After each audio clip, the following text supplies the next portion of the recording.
Boa noite, gente, tudo bem? Deixa eu só abrir meu tablet aqui.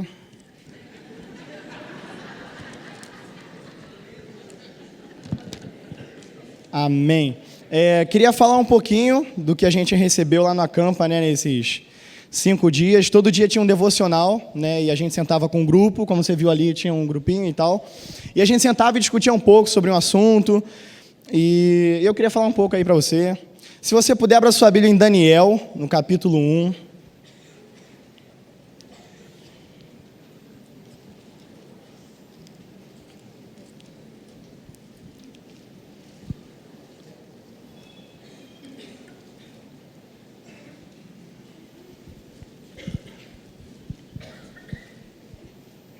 Amém. Foi todo mundo? Beleza. Diz assim, era o 3º ano, falei Daniel capítulo 1, né? Versículo 1, capítulo 1, tudo aí, 1. Era o 3º ano do reinado de Jeoaquim, em Judá, quando o rei Nabucodonosor, da Babilônia, declarou guerra contra Jerusalém e sitiou a cidade. O Senhor entregou a Jeoaquim de Judá nas mãos dele, com alguns... Meu Deus do céu! O Senhor entregou o rei Jeoaquim de Judá nas mãos dele, com alguns utensílios do templo de Deus. Nabucodonosor levou o rei e os utensílios para a casa do tesouro do seu Deus, na terra da Babilônia, a antiga Sinear. O rei ordenou a Aspenaz, chefe pessoal do palácio, que escolhesse alguns israelitas da família real e da nobreza, jovens que fossem saudáveis, de boa aparência, inteligentes, de boa formação e de potencial para cargos de liderança, o governo, gente de elite, e lhes ensinasse a língua e a cultura da Babilônia. O rei ordenou também que servissem a eles o mesmo cardápio do rei. Comiam do bom e do melhor e o mais fino vinho. Depois de 3 anos de treinamento, assumiram cargos na corte do rei. 4 homens de Judá, Daniel, Ananias, Misael e Azarias, estavam entre esses escolhidos. O chefe pessoal do palácio deu a eles nomes babilônicos. Daniel passou-se a chamar Beltesazar. Ananias foi chamado de Sadraque, Misael foi chamado de Mesaque e Azarias foi chamado de Abdinego. Mas Daniel decidiu que não iria ficar impuro com a comida do rei e nem beber do vinho dele. Por isso, pediu ao chefe de pessoal do palácio que o autorizasse a não comer o cardápio do rei. Pela graça de Deus, o chefe de pessoal do palácio gostou de Daniel e o autorizou, mas o advertiu: tenho medo de que meu senhor, o rei, possa fazer. Foi ele quem determinou esse cardápio e, se perceber que vocês não estão saudáveis como os outros, ele vai pedir minha cabeça. E então, Daniel apelou ao responsável que havia sido designado pelo chefe de pessoal do palácio para cuidar dele, de Ananias, de Misael e de Azarias. Faça uma experiência conosco. Por 10 dias, traga apenas vegetais e água. Depois, nos compare com os jovens que se alimentam do cardápio do rei e tome a sua decisão. O responsável por eles concordou e os alimentou com vegetais e água durante 10 dias. Ao final desses 10 dias, eles tinham aparência melhor e pareciam muito mais saudáveis do que todos os outros. Assim, o responsável continuou a dispensá-los da comida e da bebida e do cardápio que o rei lhe servia. Deus deu a esses 4 jovens conhecimentos e habilidades em todas as áreas, tanto teórica quanto prática. Além disso, Daniel tinha o dom de interpretar todo tipo de visões e sonhos. Ao final do tempo determinado pelo rei para o treinamento, o chefe de pessoal do palácio os levou para a presença de Nabucodonosor. Quando os entrevistou, o rei os achou muito melhores do que todos os outros. Ninguém estava tão bem quanto Daniel, nem como Ananias, nem como Misael e nem como Azarias. E assim, eles assumiram suas responsabilidades na corte do rei. Sempre que o rei os consultava sobre qualquer assunto teórico ou prático, eles se mostravam 10 vezes melhores do que todos os magos e encantadores do reino juntos. Daniel continuou no serviço do rei até o 1º ano do reinado do rei Ciro. Você pode abaixar sua cabeça para orar comigo? Paizinho, eu quero falar a respeito daquilo que o Senhor colocou no meu coração e daquilo que o Senhor trabalhou, Pai, em nós, a respeito de uma formação e de um preparo para uma grande obra. Paizinho, porque nós entendemos que o Senhor conta conosco e o Senhor tem nos chamado para fazer a Tua obra e para realizar tudo aquilo que o Senhor tem planejado, Pai. Então eu te peço, Senhor, usa a minha vida, Pai. O vaso é de barro, mas é Teu. Fala com o povo, Senhor, que também é Teu. Abre os nossos corações, dê sensibilidade para entender aquilo que o Teu mistério, Senhor, aquilo que o mistério da graça pode nos trazer. Assim eu oro em nome de Jesus. Amém. Então, Daniel, Ananias, Misael e Azarias, eles foram levados cativos para a Babilônia. E acontece que, além deles serem príncipes judeus e foram tirados, né, lá do lugar e tal, e levaram para a Babilônia, da mesma forma, a gente está aqui nesse mundo, mas a gente não é desse mundo. Você entende isso? Você está aqui, mas você não é daqui. Então, eu e você, a gente deve se comportar como um príncipe dos céus, sabe? E tem uma coisa que me chama a atenção, que o rei Nabucodonosor, ele tenta mudar o nome. E quando alguém tenta mudar o seu nome, ele tenta mudar o que seu? A sua identidade. Daniel, o significado do nome Daniel significava Deus é o meu juiz. Ananias, Deus é bom comigo. Misael, eu penso como Deus. Azarias, Deus é minha ajuda. E aí depois eles mudaram de nome, né? E Daniel começou a se chamar Beltesazar, que significava tesouro de Bel. Bel era um deus que existia lá na Babilônia. Sadraque, autor do mal. Capricharam nesse aqui, né? Mesaque pertence a Deus Anshishnan, que estava lá, que eu vi. E Abdinego, servo do deus Nego, que também era um deus da Babilônia. E acontece que, eu falo isso muito com a rapaziada aí, né? Que por mais que a gente está aqui no mundo e tal, e a gente tem que viver uma vida normal, né, obviamente, a gente está disfarçado como influenciadores desse mundo, né? Então você no seu trabalho, você não é um secretário, não. Você é um agente transformador de Deus que está lá disfarçado de secretário. Você que é um estudante, você é um agente transformador de Deus, mas que está disfarçado de um estudante. E aí, eu não vivia muito isso não, essa parada aí, eu estou sendo sincero. Mano, que saber, sei lá, deixa isso de lado.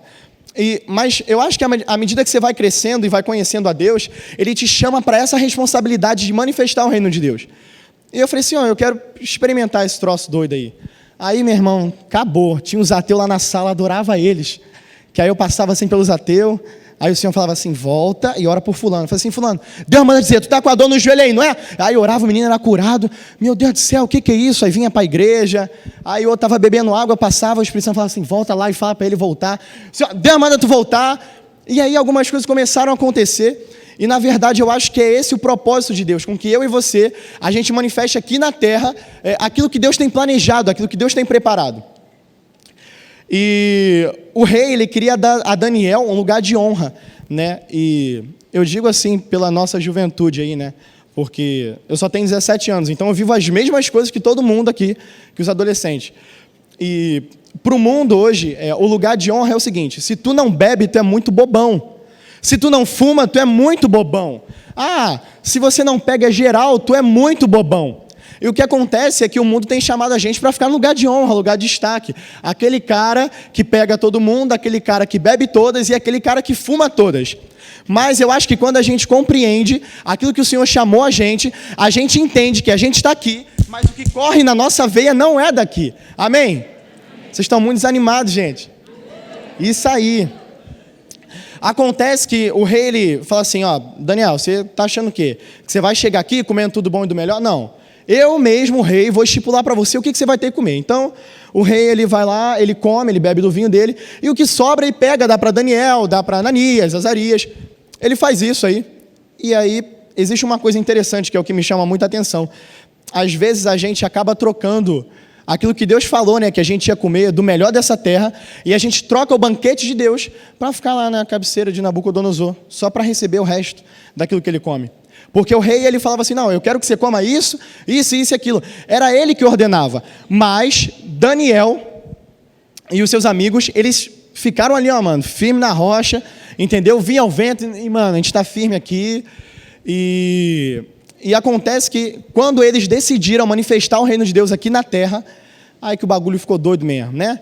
E aí eles vão lá, o rei constrói uma estátua, aí bota os três lá, fala assim, tocar a trombeta aqui, vocês vão se ajoelhar, e toca uma vez, e se ajoelha todo mundo, menos os três.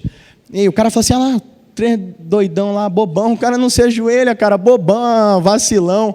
Toca de novo a trombeta aí, tocou de novo a trombeta e não baixou. Aí o rei, não, peraí. Aí pegou eles três e falou assim, agora a gente vai ter que jogar vocês na fornalha, acabou. E aqueceu a fornalha 7 vezes mais. Conta a Bíblia que os caras, né, os soldados que iam levar, o fogo era tão quente que eles mesmos queimavam ali. E os caras entram de boa, passeando, andando, não sei o quê, de tênis da Nike, entra tudo na fornalha, tranquilão. E aí o rei olha para aquilo e fala, caramba, como é que pode? Ele trata de um termo aqui que ele fala, caramba, esses aí é um filho dos deuses. Sei lá, ele não é aqui da terra, ele não pode ser daqui, não é possível. Não é possível. E Deus ele tem chamado a gente para manifestar isso. Isso que Daniel fez e os seus amigos de se manterem puros, de não se contaminar com as finas iguarias do rei. Cara, porque lá fora é um banquete que você tem, todo dia, desde a hora que você acorda até a hora que você dorme. Na sala de aula é um banquete que você tem, é todo tipo, cara, de, sei lá, droga, bebida, é o que vão te oferecer, e na verdade Deus ele tem chamado uma geração que não se contamina com isso, amém? Amém. Deixa eu tomar um pouquinho dessa água aqui. E aí... A gente falou, né, nos devocionais, e eu resumi eles aqui para vocês. Primeiro a gente falou sobre o capacete, né? A gente fez uma analogia com Efésios 6, né? Quando Paulo, ele olha para o soldado romano, e ali ele começa a descrever, não, capacete, a sandália, não sei o quê, o cinturão. E aí a gente fez uma analogia aqui, usando os equipamentos da obra. E que eu acho que se você usar esses equipamentos, você vai ser assim como Daniel. Primeiro é o capacete. É necessário que a nossa mente, sonhos e pensamentos sejam bem protegidos. São eles que guiarão os nossos caminhos e ele nos levará a uma porta estreita ou uma porta larga. E Romanos 12:2 diz assim, não se amoldem ao padrão desse mundo, mas transformem-se pela renovação da vossa mente para que sejam capazes de experimentar qual seja boa, perfeita e agradável vontade de Deus. Então, se você moldar a sua mente, fazer a sua mente como for a mente de Cristo, assim como o significado do nome Misael, que significa eu penso como Deus, se a gente se estreitar nesse laço aí, a gente com certeza vai viver uma nova era e um novo jeito aí para saquear o inferno. Amém? E Filipenses 4:8. Né? Ele começa no 6, né? Ele fala, não andeis ansiosos por coisa alguma, mas que em tudo a vossa súplica seja conhecida diante de Deus. E aí no 8 ele fala assim, finalmente, irmãos, tudo que for verdadeiro, tudo que for nobre, tudo que for correto, tudo que for puro, tudo que for amável, tudo que for de boa fama, se houver algo excelente ou digno de louvor, nisto pensai. Então, não perca tempo e nem sua saúde espiritual vivendo segundo seus próprios pensamentos, mas escolha hoje e agora ter a mente de Cristo e que os seus sonhos estejam planejados nele. Amém? O segundo é o óculos de proteção. É importante que os nossos olhos estejam sempre protegidos, para que não haja nenhuma interferência. Então, a gente deve sempre se perguntar, caramba, onde que eu estou colocando os meus olhos? Sabe? Onde será que está a minha expectativa? Onde que eu estou focando? Salmo 21 fala isso, 121, né? Eleva os meus olhos para os montes, de onde virá o meu socorro? O meu socorro vem do Senhor, que fez os céus e a terra. E em Hebreus 12:2, vou citar a parte A, ele fala, e olhando fixamente para o autor e consumador da fé, Jesus, o qual, por causa do júbilo que lhe fora proposto, suportou a cruz. E Mateus 6:22-23, ele diz assim, olha, eu gosto muito dessa versão.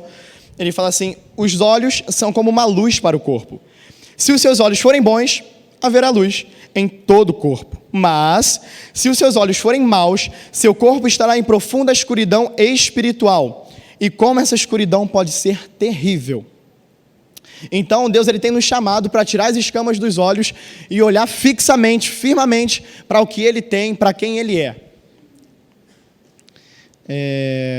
Aqui o protetor auricular, né, que você bota aqui no ouvido aqui. Assim, ele passa pelos nossos ouvidos com palavras de vida e morte, né? Como você tem filtrado isso? Sem dúvidas, a melhor maneira é deixar com que as palavras de Deus entrem pelos nossos ouvidos e sejam plantadas em nossos corações. Devemos estar mais dispostos a ouvir os conselhos do Espírito Santo do que de um melhor amigo, talvez. E acontece que ele está sempre disposto a falar. E você, está disposto a ouvir? Provérbios 1:33 diz: quem me ouvir e obedecer viverá em paz e segurança, sem ter medo do mal. João 10:27, as minhas ovelhas ouvem a minha voz, eu as conheço e elas me seguem. E o quarto que eu vou falar é o colete de proteção. Usamos esse colete para proteger nosso peito, nosso coração. Nosso coração precisa sempre estar protegido. No momento de estresse, o que tem revelado seu coração? Eu acho que essa aqui foi uma das coisas que Deus mais falou comigo durante o colete de proteção. Porque se eu balançar esse copo d'água aqui, vai cair Coca-Cola ou Fanta? Não, vai cair água, porque ele está cheio d'água. Então, sei lá, no momento da sua vida, quando te balança, quando está tudo muito estreito, o que você tem transbordado? Né? O que você tem revelado? Porque ele está guardado no seu coração. E aí, você segura essa. E diz assim, sobre tudo que se deve guardar, guarda o teu coração, pois dele procedem todas as fontes de vida. Amém? E o último, bota de proteção, ele diz, e você? Por onde tem andado? Faz ideia de onde os seus passos têm te levado ou está vivendo aquele louvor do pastor Zeca Pagodinho, né? Deixa a vida me levar. Né? Tem o pastor Zeca Pagodinho, ele canta isso. E eu não sei se você tem deixado a vida te levar ou se você tem sido guiado por aquilo que o Senhor tem te falado. Em Salmos 119, 105 diz, a sua palavra é uma lâmpada que ilumina o meu caminho, por onde eu ando. Ela me ajuda a não tropeçar. E em 1 João 2, 16, 17, que é o que eu queria usar para encerrar, eu acho que não vale de nada você entender que você está aqui, mas você não é daqui, que Deus te chamou para comer do melhor da terra e que você não deve se conformar com as finas iguarias do rei e que você não deve se encantar com os manjares do rei. Não adianta nada a gente falar sobre isso se você não seguir um pouco disso que a gente aprendeu nos devocionais, né, desses instrumentos. O capacete, o colete, a bota, né, tudo isso. E eu tenho muita certeza no meu coração que Deus conta com a gente para ser transformador, né? Não só da onde a gente vive. Né? Agora a gente está começando esse projeto Casa de Paz. Caraca, eu fiquei muito animado para essa parada, porque eu fico pensando o quanto o nosso bairro, assim, não só esse bairro, mas os outros bairros vizinhos, eles podem ser afetados, porque uma igreja se levantou com esse propósito, de ajudar outras pessoas, de servir outras pessoas, né? E Deus conta muito com isso com a gente. No carnaval do ano de 2019, a gente falou assim, caraca, que carnaval, mano, o que a gente vai fazer? Aí subiu um monte com os meninos, a gente foi pro monte, levou uma garrafa de óleo, assim, 1 litro de óleo. Aí ungimos no monte a garrafa de óleo. Aí chegamos na Intendente, que aqui na Intendente tem bloco, furamos a garrafa de óleo, e os meninos, a gente veio ungindo a Intendente toda, falando, senhor, esse lugar aqui não é de ninguém não, esse lugar é teu. E passava carro e a gente está jogando óleo, quer nem saber. Aí paramos em frente à tradição ali, meu Deus, vai ser uma igreja ali daqui a pouco. A gente tacou óleo para tudo que era lado, sujamos tudo de óleo, os outros passando na rua achando que a gente era maluco. E a gente andando línguas para tudo que era lado, palavra de fogo, entregando revelação na rua, e curando os enfermos, e acabou. E saí daquilo ali e falei, meu Deus do céu, que negócio doido era esse. Achei que eu ia morrer de Deus. Eu falei, caramba, eu vou morrer de Deus. E a gente estava lá, mandou fogo. E eu quero te perguntar, assim, se você é uma pessoa que já decidiu por entender isso, assim, que você está aqui, mas que você não é daqui. Quando você entende isso, o que isso vai mudar na sua mente? Assim, eu particularmente, quando eu entendi, eu falei assim, não, eu quero manifestar o teu reino. E acho que o meu principal foco missionário assim, é na escola. Já vou preparado, mochila, caderno, livro, óleo ungido, Bíblia, folheto, tudo preparado já para saquear o inferno. E eu falei assim, eu quero manifestar essa parada aí, quero viver esse negócio. E aí eu queria contar isso, assim, é uma coisa que não é de mim, claro que não. Mas assim, eu tenho às vezes estou na aula, né, e aí toca uma mensagem de telefone, desce aqui na enfermaria para orar para fulano que está doente. E aí, como? Tu vai lá, ora para fulano que está doente, e sobe, e passa no corredor cantando Cassiane, e acabou. Porque eu acho que a gente precisa entender verdadeiramente que o que corre na nossa veia não é só esse sangue aqui, não. É o sangue de Cristo, né? Quando a gente entende que nós somos cidadãos dos céus, né? E eu queria falar também algo que, né, fechando isso tudo, algo que me marcou muito lá no retiro, foram as pessoas também, né? Como a tia Andréia disse, aqui ela disse lá no retiro também, não dá para você construir um muro sozinho, né? Você precisa de alguém para segurar a escada, alguém para te passar o tijolo, né? Toma aqui o cimento e tal. E eu construí, assim, grandes laços lá. E eu queria que você pensasse, assim, em alguém. É um desafio, sei lá. É um desafio, eu gosto de desafio. Você pensar em alguém que você pudesse dar a mão para ele e ajudar ele a reconstruir um muro. Ou a derrubar um e construir outro, né? Como a história dos 3 porquinhos, né? Às vezes a gente precisa derrubar a casa de palha, aí, para construir uma de tijolo, né? E eu queria que você fosse esse alguém, esse agente transformador, para pegar na mão de alguém e falar, não, mano, a gente está junto. O inferno não vai te parar, não. E tu dá a mão para ele, reconstruir o muro com ele, e levar o reino de Deus avante. Amém? Amém. Queria pedir para você ficar de pé rapidinho.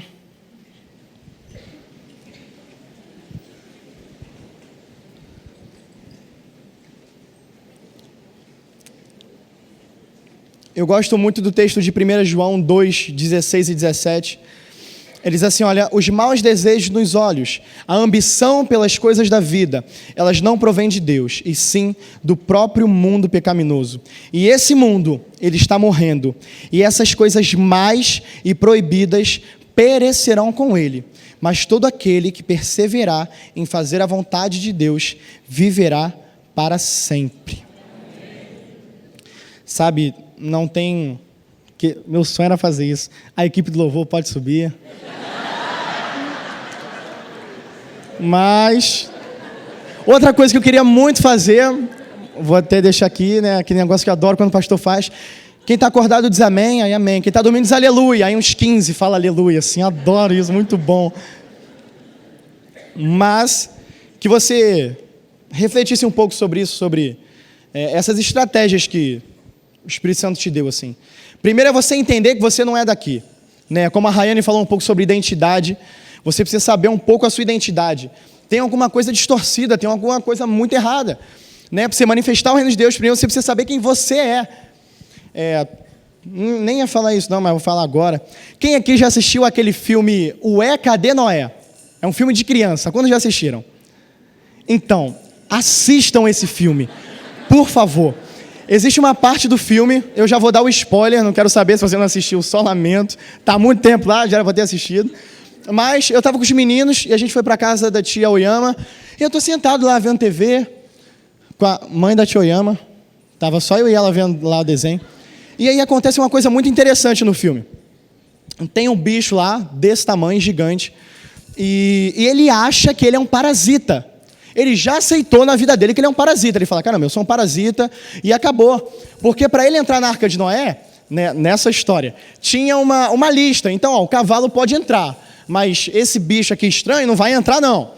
E aí ele fala, caramba, eu não posso fazer nada, eu não vou entrar na arca. Vai encher a terra d'água e eu vou morrer, eu sou uma parasita, e acabou. E acontece isso. A galera vai, entra na arca, os animais, beleza. E quando a terra enche d'água, ele descobre que não era um parasita, mas ele era uma baleia. Mas de tanto falar para ele que ele era um parasita, ele acabou aceitando na vida dele que ele era um parasita, e acabou, eu sou um parasita. E aí é muito louco o filme, muito maneiro, a terra enche d'água, ele, caraca, vê nadadeira, não sei o quê, e ele começa a nadar e vai embora. E quanto tempo talvez ele perdeu na vida dele, né? Porque ele achou que fosse um parasita. E ele estava do lado de fora da água, porque ele não cumpriu o propósito dele. O propósito da baleia era estar lá, na água, fazendo não sei o que a baleia faz. Mas era estar na água. Ele não cumpriu o propósito dele. E acaba aqui numa situação assim, né, muito desastrosa, ele acaba descobrindo que era uma baleia. Então, primeiro para você entender, se você quer ser um Daniel nos dias de hoje, se você quer ser um Misael, um Azarias nos dias de hoje, né? Eu digo muito pelo que eu vivo, né? Acho que hoje é tudo muito fácil, né? Hoje o cara puxa assim da carteira e fala, e aí, escolhe aí o baseado. Tá amarrado, Satanás, sai dessa. Mas eu acho que as coisas se tornaram muito livres, assim, muito... Isso tem roubado muito a identidade de muitos adolescentes, jovens e até adultos mesmo, né? Tem muita gente que está aqui, mas ainda não... Ah, tá, sou eu. E a Anne falou um pouco disso também, né? O quanto ela descobriu a identidade dela, o quanto, olhando para Cristo, ela falou, esse aí sou eu. Tem até uma música, um verso de uma música que ele fala, na tua identidade eu descobri quem sou. E se você quer ser um Daniel dessa geração, quer ser um Elias dessa geração, primeiro, saiba quem você é. Saiba o porquê você foi chamado e o para que você foi chamado, sabe? Eu falo disso porque talvez essa é a minha onda, assim, sabe? Deus não me chamou só para os crentes, não. Tenho muita certeza que Deus me chamou para os drogados, para os viciados, e eu amo isso, e eu quero trazer, e eu quero estar perto. Então, primeiro entenda para que Deus chamou. Senão tu vai ser uma flecha que vai lançar e... Caramba, e o alvo certo? Aquele ali é o alvo. Mas tu não sabe para que direção tu vai dar a volta e acabou. Então, você ser o Daniel da geração, descubra quem você é. Entenda que você está aqui, mas que você não é daqui. E se revista disso aqui, desse capacete, desse colete. Presta atenção, sabe, para onde os teus olhos estão olhando, para as circunstâncias. Pedro foi olhar para as circunstâncias e caiu. E a gente fala tanto de Pedro, né? Ah, Pedro estava andando em cima das águas e caiu. Quem aqui já andou sobre as águas? Ninguém. Né? E eu acho que é o que falta um pouco na gente, né? A gente olhar para a direção certa e pensar como Deus pensa e fazer aquilo que Deus faz. Existe uma tribo, é a tribo de Acã. Josué, ele derruba as muralhas de Jericó e pá, uma vitória. E ele precisa fazer uma nova batalha. E aí ele fala assim, beleza essa. Vem aqui, pega os 15 soldados pé rapado, fala assim, vocês vão agora lá batalhar, o exército lá de lá é pequenininho, a gente vai acabar com todo mundo e acabou. E eles vão lá, luta e perde a batalha. E aí Josué fala assim, como é que pode? A gente destruiu as muralhas de Jericó agora, vencemos, demos vitória ao povo. E por que agora, nessa batalha, a gente acabou morrendo? Poxa, ainda bem que a gente mandou poucos. E aí Deus fala com Josué que tinha alguém ali no meio, sabe, que estava afetando tudo aquilo.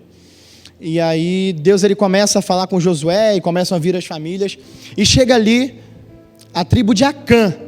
Acã ele ficou muito encantado com as coisas que tinha na outra terra. Deus falou assim, você saqueou, derrubou, vai embora, acabou. Mas ele estava tão empolgado, apaixonado, sabe, assim como esse texto de 1 João 2,16, né? A concupiscência dos olhos, a soberba da vida. E aí ele acabou olhando lá, caramba, um prato de ouro, poxa, esse vaso aqui vai ficar ótimo na minha terra. E ele acaba deixando aquilo que Deus tinha para ele, tinha para a tribo, tinha para o povo de Israel.